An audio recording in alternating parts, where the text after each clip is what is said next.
Hey, it's Mike again from Mike'sAudioImports.com. And I'm going to show you how easy it is to enter an address on the Chinese head unit using the iGo software and the navigation software.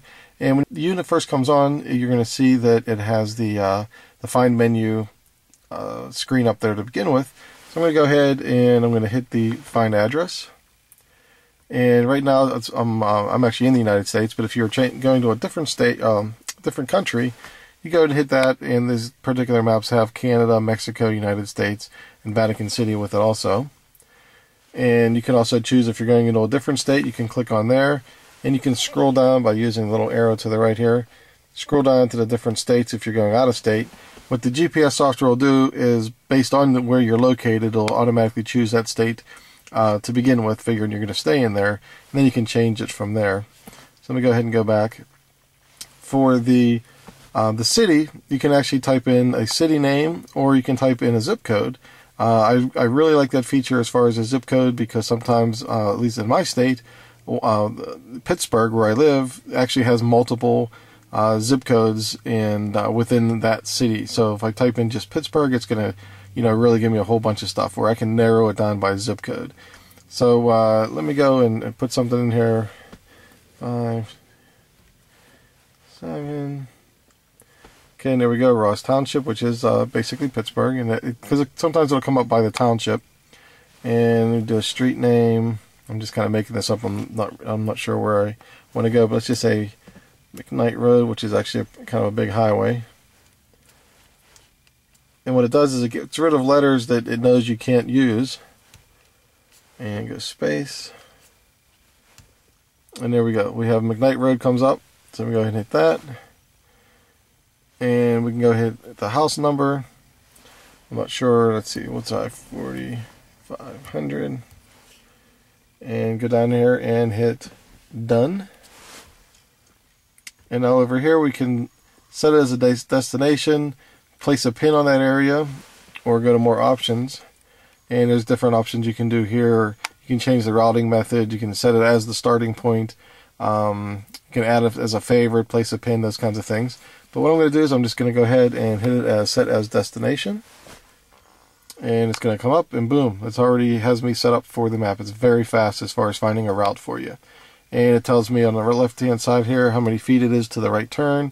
It even tells me what my next turn is going to be. In 0.2 of a mile, I'm going to make a left turn, which is kind of cool there.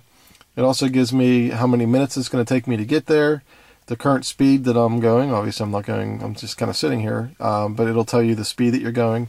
And then also it'll tell you the direction, whether you're going south, west, north, east, those kinds of things. And then on the bottom below that gives you the satellite signals. You can see I have a full satellite signal set up right there, which is kind of nice. And let me go ahead and zoom out here. We also have a menu over here, and you can do, if you want to route something different, or if you want to cancel it, and you can find another one if you want to put a waypoint in there, and those kinds of things. So let me go back to the map, which is kind of nice. And then you can also change, if you want to go to a 2D map instead of the 3D, we can change it there. You can see it's kind of zooming in where I'm going to be starting. If you want to set up a detour point, if you want to go somewhere else, if you're looking for a gas station or a rest area, you can quickly put that in there. Actually, there's not any rest areas because I'm not on the highway here, but let's say a gas station. It'll actually come up with some of the closest gas stations that are near where you're located, and you can go ahead and put those in, and you can put that as a destination too. So if you want to have a detour like that, which is kind of a neat feature. Let me go back to the map here. And one of the things that it also does too, if you have it set up, if you start going up, it actually knows the speed limits of the various roads that you're driving. And if you go over the speed limit, it'll actually put a little signal on there saying you're going over the speed limit. And if you have the voice activation set to be on, it'll actually come on and tell you that you are driving over the speed limit, if you like that kind of a warning, just in case. So let me go back to the 3D look here.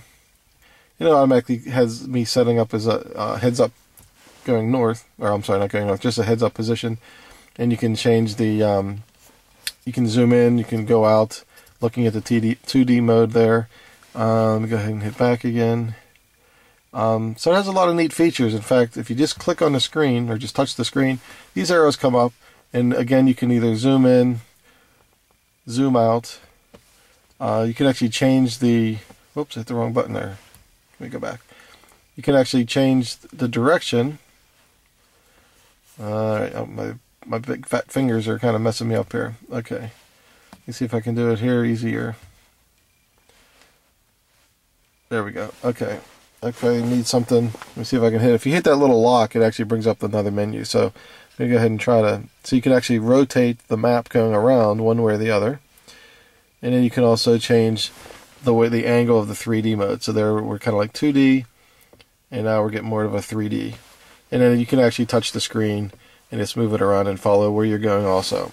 So anyway, that's a real quick video on entering an address and kind of messing with the map a little bit. You can, and changing it 2D, 3D. So there's a lot of really cool features that this IGO software has in it. That's really nice, and I'll be making some more videos in the future just to kind of show you some more features. But for now, I just kind of want to show you that. And if you have any questions or anything or comments, you can post them on my blog, and you can also order the unit at Mike'sAudioImports.com.